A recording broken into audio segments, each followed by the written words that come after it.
अनुमान दो शब्दों के योग से बना है, अनु एवं मान। यहां अनु का अर्थ है पश्चात तथा मान का अर्थ है ज्ञान, अर्थात अनुमान का शाब्दिक अर्थ है पश्चात ज्ञान। न्याय दर्शन में अनुमान को परोक्ष प्रमाण माना गया है, क्योंकि इस प्रमाण से ज्ञान हेतु कारण से होता है। महर्षि वात्स्यायन ने न्याय भाष्य में अनुमान की निम्न परिभाषा दी है: प्रत्यक्ष प्रमाण से लिंग, हेतु या कारण, ज्ञान द्वारा अर्थ, साध्य या कार्य के ज्ञान को अनुमान कहते। अनुमान के मुख्य अवयव कौन से हैं? इसका उत्तर है पक्ष, हेतु और साध्य। न्याय दर्शन में अनुमान के प्रकारों को बताइए। इसका उत्तर इस प्रकार दिया जा सकता है। न्याय दर्शन में अनुमान के प्रकार बताने के लिए दो वर्गीकरण मिलते हैं। प्रथम वर्गीकरण के अनुसार ज्ञान के प्रयोजनार्थ अनुमान दो प्रकार के होते हैं: स्वार्थ अनुमान तथा परार्थ अनुमान। स्वार्थ अनुमान प्रथम वर्गीकरण के अंतर्गत जो अनुमान स्वयं के लिए किया जाता है उसे स्वार्थ अनुमान कहते हैं। परार्थ अनुमान किंतु जो अनुमान 5 अवयवों प्रतिज्ञा, हेतु, दृष्टांत, उपनय तथा निगमन का प्रयोग करते हुए अन्य को ज्ञान प्राप्त कराने के लिए किया जाता है, उसे परार्थ अनुमान कहते हैं। परार्थ अनुमान को शब्दों में व्यक्त करने के लिए युक्ति में 5 क्रमबद्ध वाक्यों का प्रयोग किया जाता है। इन वाक्यों को पंच अवयव कहा जाता है। चूंकि परार्थ अनुमान में 5 क्रमबद्ध अवयव होते हैं, अतः इसे पंचावयव अनुमान भी कहा जाता है। ये 5 अवयव हैं: प्रतिज्ञा, हेतु, दृष्टांत, उपनय तथा निगमन। परार्थानुमान के ये पंचवाक्य इस प्रकार है: 1.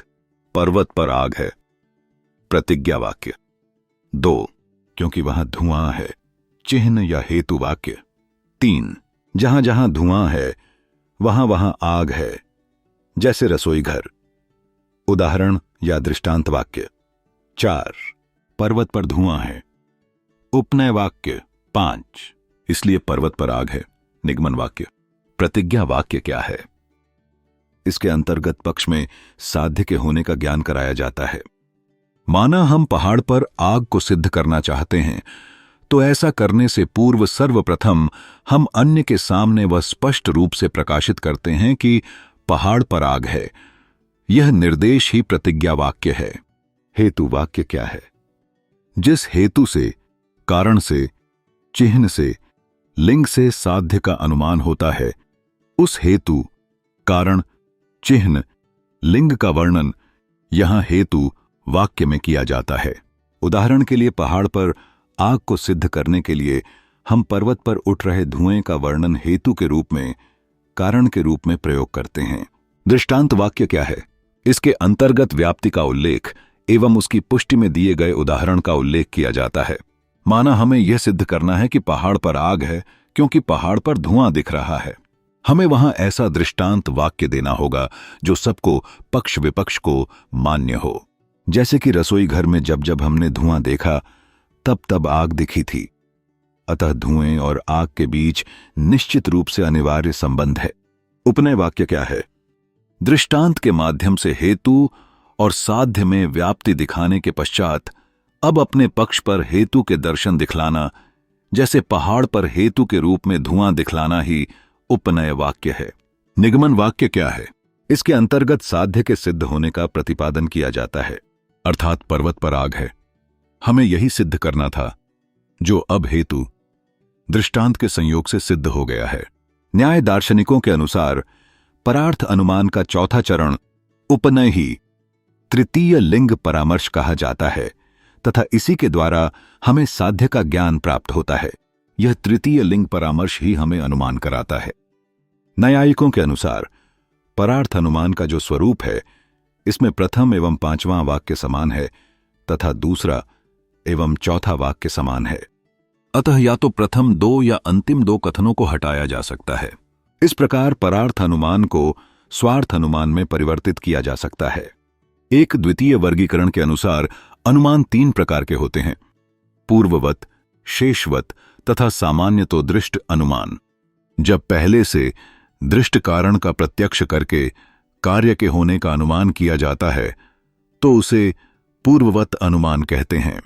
जब कार्य घटित होने के पश्चात कार्य को प्रत्यक्ष करके कारण के होने का अनुमान किया जाता है तो उसे शेषवत अनुमान कहते हैं, तथा जब दो वस्तुओं में साहचर्य होता है तथा जिस साहचर्य को हम प्रायः देखते हैं तो एक वस्तु को देखकर दूसरी वस्तु का ज्ञान हो जाना सामान्य तो दृष्ट अनुमान कहलाता है। जैसे बैल के एक सींग को देखकर दूसरे सींग का सहज ही ज्ञान हो जाता है, क्योंकि दोनों में साहचर्य है। व्याप्ति के आधार पर भी प्राचीन न्यायिकों के अनुसार अनुमान के 3 प्रकार माने जाते हैं: पूर्ववत अनुमान, शेषवत अनुमान और सामान्य तो दृष्ट अनुमान। उपरोक्त 2 वर्गीकरण के अतिरिक्त एक तृतीय वर्गीकरण भी मिलता है। नव्य न्यायिकों ने अनुमान का एक तीसरा वर्गीकरण भी प्रस्तुत किया है। इस वर्गीकरण के अनुसार अनुमान 3 प्रकार के होते हैं: केवल अन्वयी अनुमान, केवल व्यतिरेकी अनुमान तथा अन्वय व्यतिरेकी अनुमान। जब हेतु और साध्य के बीच भावमूलक साहचर्य एक के होने पर दूसरे का होना के आधार पर व्याप्ति स्थापना करके इस व्याप्ति के आधार पर साध्य का ज्ञान प्राप्त किया जाता है तो इसे केवल अन्वयी अनुमान कहते हैं। जब अभाव मूलक साहचर्य अर्थात एक के न होने पर दूसरे का न होना के आधार पर व्याप्ति स्थापना करके इस व्याप्ति के आधार पर साध्य का ज्ञान प्राप्त किया जाता है तो इसे केवल व्यतिरेकी अनुमान कहते हैं।